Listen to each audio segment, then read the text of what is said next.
현재 자기 생각대로 살고 있는가? 아니면 주변 사람의 기대에 맞추느라 당신 삶을 포기하고 있는가? 타인의 기대를 충족시키며 사는 것은 힘들지 않다. 내 인생을 타인에게 맡기면 된다. 타인에게 인정받는 삶을 살 것인가? 아니면 인정받지 않아도 상관없는 삶을 살 것인가? 어느 게 자유로울까? 누구에게도 미움받지 않으려면 어떻게 해야 할까? 언제나 다른 사람의 안색을 살피고 모든 사람에게 충성을 맹세하면 된다. 포퓰리즘에 빠진 정치인처럼 하지도 못할 일을 할 수 있다고 약속하면 된다. 책임지지 못할 일까지 떠맡으면 된다. 쉽지 않은 삶이다. 미움받으면서 살고 싶어 하는 사람은 없다. 근데 모든 사람에게 사랑을 받을 수는 없다. 어차피 미워할 사람은 나를 미워하고 사랑할 사람은 나를 사랑한다. 진정한 자유란 무엇일까? 비탈길을 굴러내려가는 돌멩이처럼 사는 것일까? 그런 삶은 욕망과 충동의 노예로 사는 것과 같다. 진정한 자유는 굴러내려가는 자신을 아래에서 밀어 올려주는 태도가 아닐까? 돌멩이는 힘이 없다. 하지만 우린 돌멩이가 아니다. 경향성에 저항할 수 있어야 한다. 굴러떨어지는 자신을 멈추고 비탈길을 거슬러 올라갈 수 있어야 한다. 인정받고 싶은 욕구는 자연스럽다. 그렇다고 다른 사람의 인정을 위해 비탈길을 계속 굴러야 하는 것은 아니다. 자유는 본능이나 충동에 저항하는 것이다. 타인에게 미움받는 것이다. 그게 자유롭게 살고 있다는 증거다. 모든 사람에게 미움받지 않는다는 건 부자연스러운 동시에 불가능한 일이다. 자유에는 대가가 따른다. 자유를 얻으려면 타인에게 미움을 살 수밖에 없다. 행복해지려면 미움받을 용기가 필요하다. 돼지와 레슬링을 해서는 안 되는 이유. 늘 시비에 휘말려 힘들게 사는 사람들이 있다. 운전 중 앞차 운전자와 멱살을 잡는 사람, 왜 자기를 째려보냐는 깡패와 맞짱을 뜨는 사람, 시끄럽다며 별일 아닌 것 같고 전철에서 싸우는 사람 등등. 여러분은 그런 사람을 보면 무슨 생각을 하는가? 난 어리석은 사람과는 맞서지 말 것을 주문한다. 그들은 늘 싸울 만반의 준비가 되어 있다. 그렇지 않아도 몸이 근질근질했는데 당신이 계기를 제공한 것일 수 있다.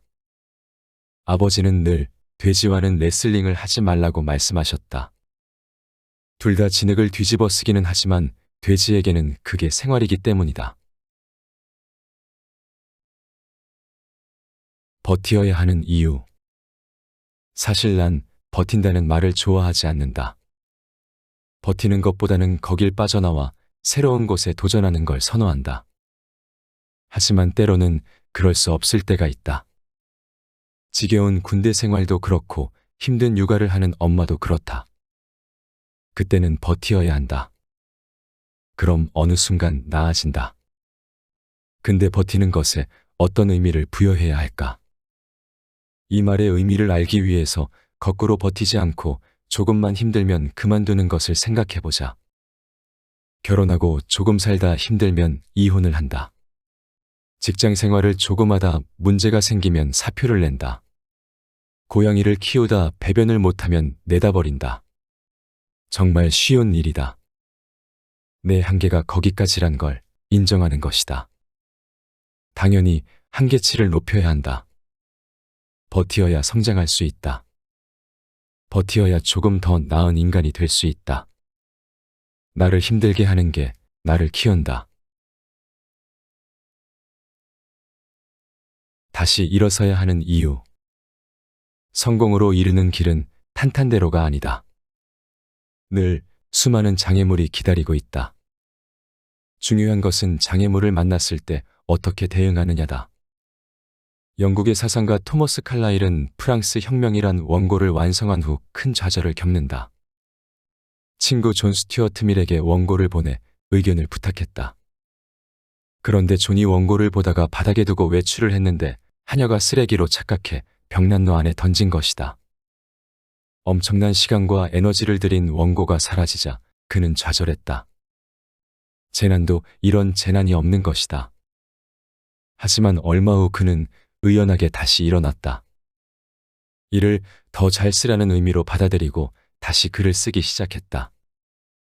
그래서 나온 것이 영원한 고전, 프랑스 혁명이다.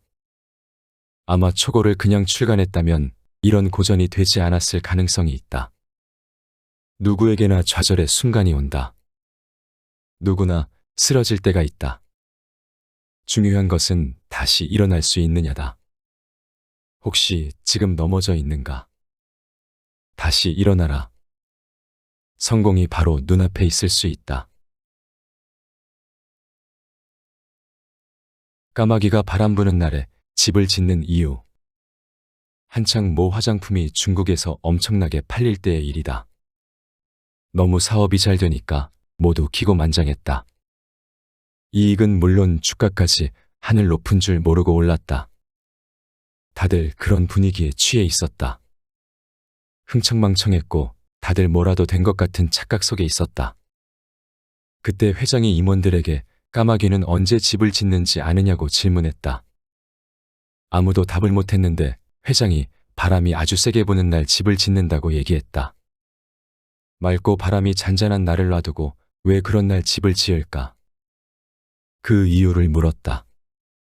바람이 없는 날 지은 집은 바람이 불면 무너질 수 있지만 바람이 부는 날 지은 집은 바람이 불어도 상관없기 때문이다. 회장은 무슨 말을 하려 했던 것일까? 심플하다. 지금 우리가 잘 나가는 것이 우리 실력 덕분인지 아니면 외부 환경 덕분인지 잘 생각해 보라는 것이다. 그렇다면 현재는 어떨까? 회장의 우려대로 지금 그 회사는 고전을 하고 있다. 그들이 잘 나간 건 실력이 아니라 외부 환경 때문이란 것이 증명된 것이다. 현재 잘 나가는가? 그게 당신 실력인가? 아니면 외부 환경 덕분인가? 밀물 때는 죽은 고기도 떠오른다. 걱정하는 이유. 걱정도 팔자다. 전문적으로 걱정만 하는 사람이 있다. 걱정이 직업인 사람도 있다.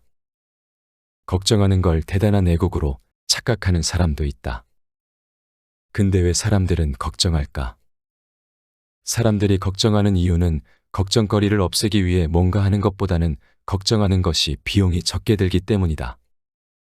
걱정을 하면 뭔가 가치 있는 일을 하는 걸로 착각하지만 사실 아무것도 하지 않는 것이다. 걱정의 결과물은 두통뿐이다. 그런 면에서 걱정하는 건 흔들의자에 앉아 있는 것과 같다. 뭔가 하는 것 같지만 사실은 아무것도 하지 않는 것이다.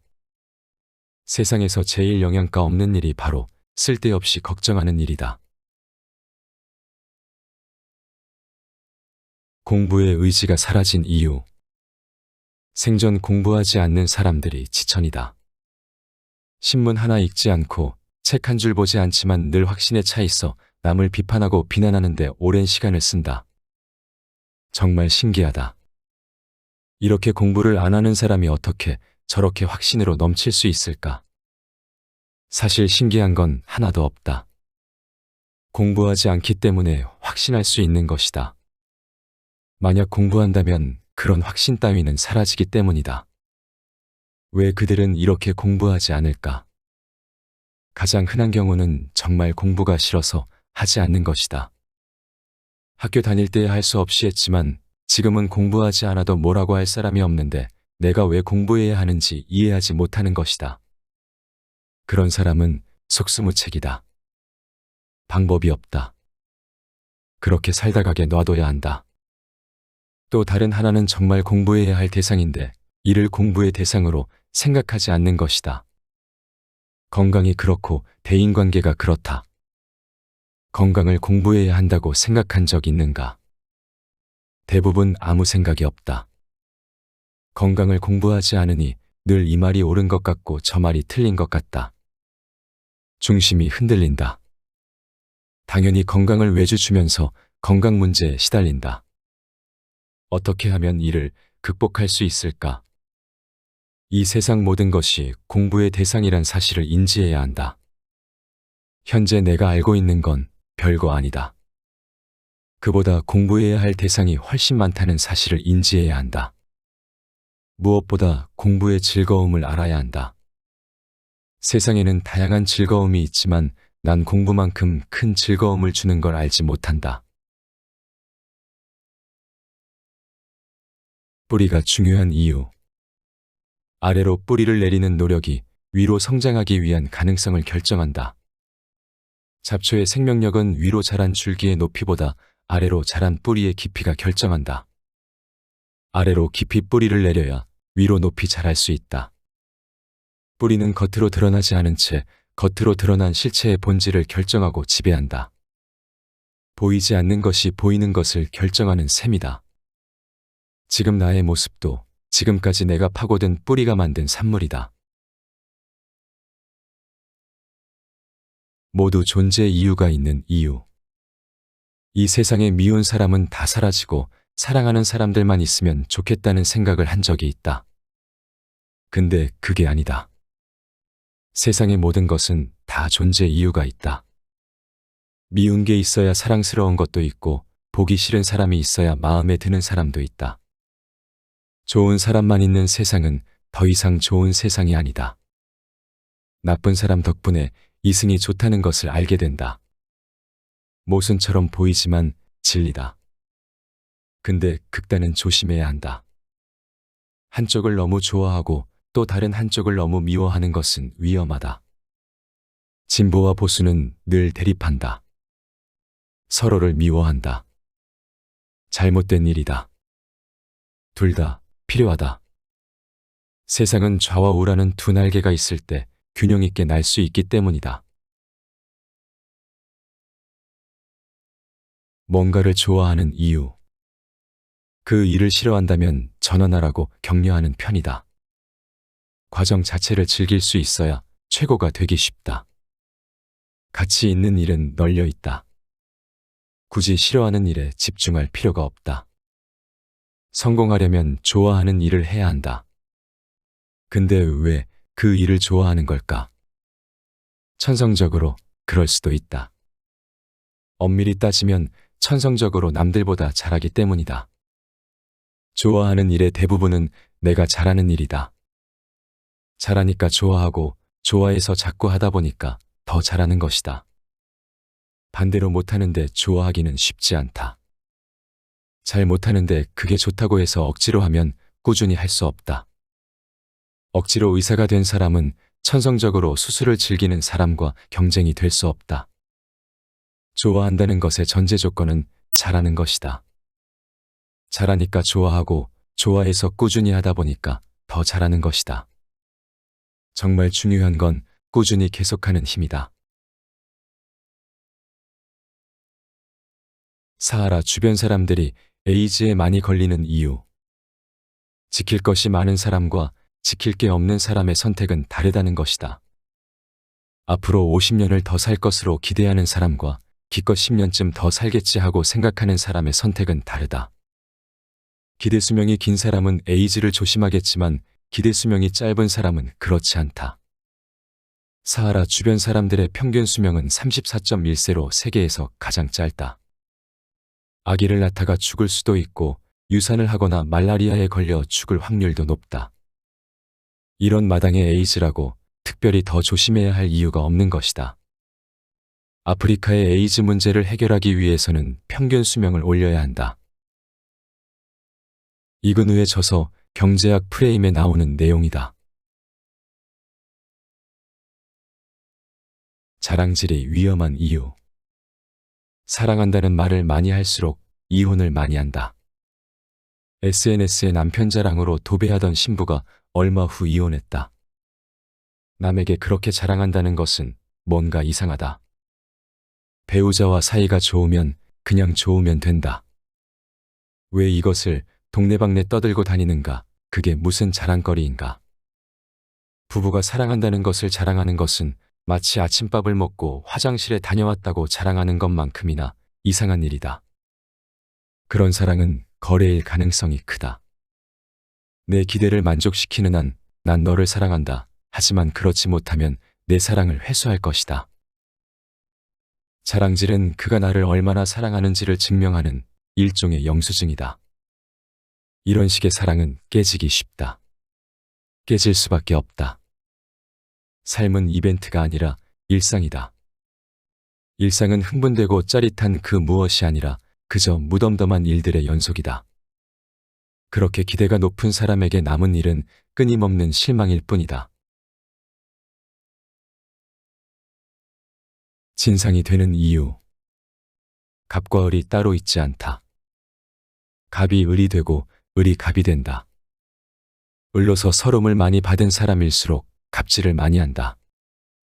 진상 고객이 되는 이유 중 하나는 가슴에 맺힌 것이 많기 때문일 것이다.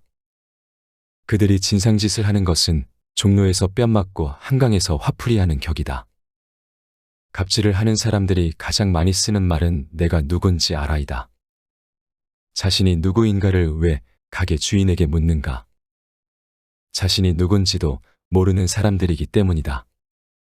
자신의 찌질함을 만천하에 공개하는 것이다. 다음으로 많이 쓰는 말은 너 몇 살이야이다. 그런 사람들은 모두 요양원에 보내 자신보다 나이 많은 노인들과 나이 대결을 벌이게 해야 한다. 나이 많은 건 절대 자랑이 아니다. 나이를 먹는데 노력이 필요한 건 아니기 때문이다. 경쟁자가 필요한 이유.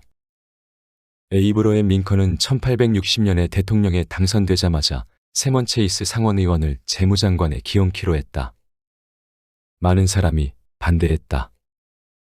그는 과대망상증 환자다. 최고 권력을 추구하고 머릿속에는 백악관 입성밖에 없다. 사석에서 자신이 당신보다 낫다고 떠들고 다닌다 등등. 그 말을 들은 링컨은 혹시 저보다 뛰어나다고 생각하는 사람이 더 있나요? 있으면 추천해 주세요 라고 답하면서 임명했다. 실제 세먼 체이스 상원의원은 훌륭한 인물이었다.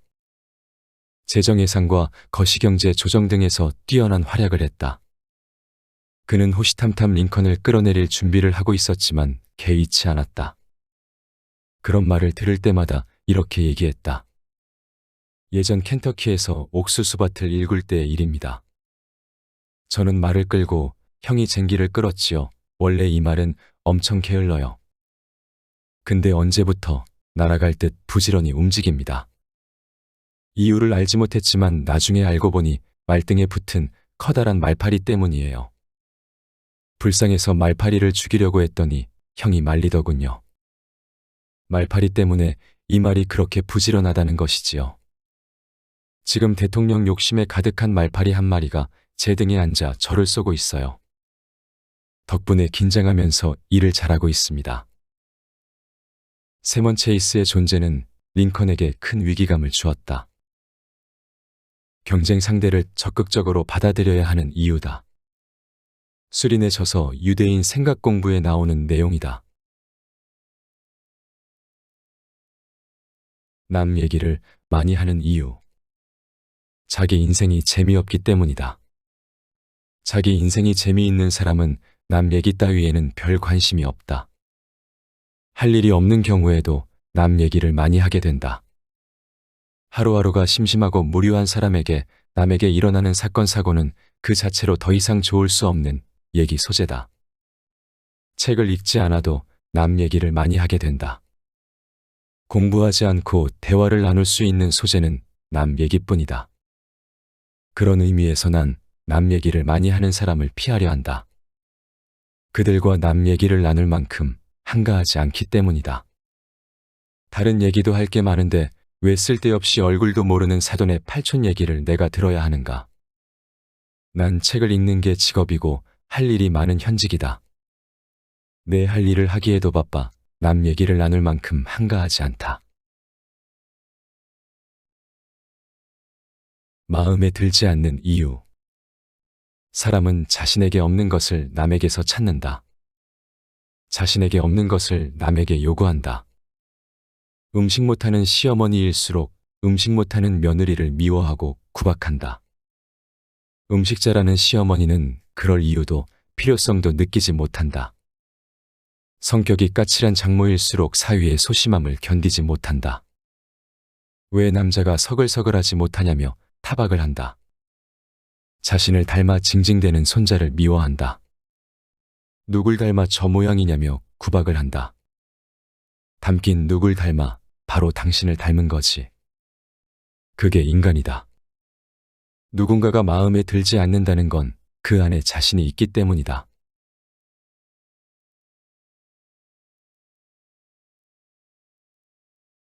앞에서 소개한 내용은 다 이유가 있다에서 가져왔다. 우리는 흔히 아홉수에 조심해야 한다는 얘기를 숱하게 들었지만 왜 조심해야 하는지 물은 적이 없다. 궁금하게 생각하지도 않고 그냥 받아들인다. 이에 대해 저자는 다니엘 핑크가 쓴 책 언제 할 것인가의 다음 대목을 읽고 이유를 알게 됐다고 하며 다음과 같이 설명한다. 마라톤에 처음 참가하는 사람을 분석하니 유독 아홉수에 걸린 사람이 48%에 달하고 그중 29세가 가장 많았다. 29세는 28세나 30세보다 2배 많았다. 왜 그럴까? 아홉이란 나이에는 자신도 모르게 지난 10년간을 돌아보게 된다.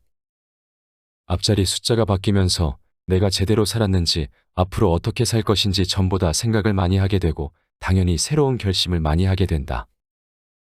변화를 시도하고 그러다 보니 실패도 많지만 성공도 많다. 사람들은 부정적 나이로 보지만 긍정적 측면이 더 크다. 즉, 아홉이란 나이에는 자기도 모르게 지난 10년을 보면서 새롭게 뭔가를 결심하고 변화를 꾀하다 보니 일반인들 눈에 위험한 나이로 보이게 됐다는 것이다. 이처럼 이 책은 제목 그대로 모든 일에는 다 이유가 있다는 것을 저자의 생각과 여러 책에 언급된 사례 등을 통해 우리가 몰랐던 일들의 이유를 쉽게 정리해준다. 저자의 날카로운 통찰력이 돋보이는 이 책을 꼭 읽어봤으면 한다.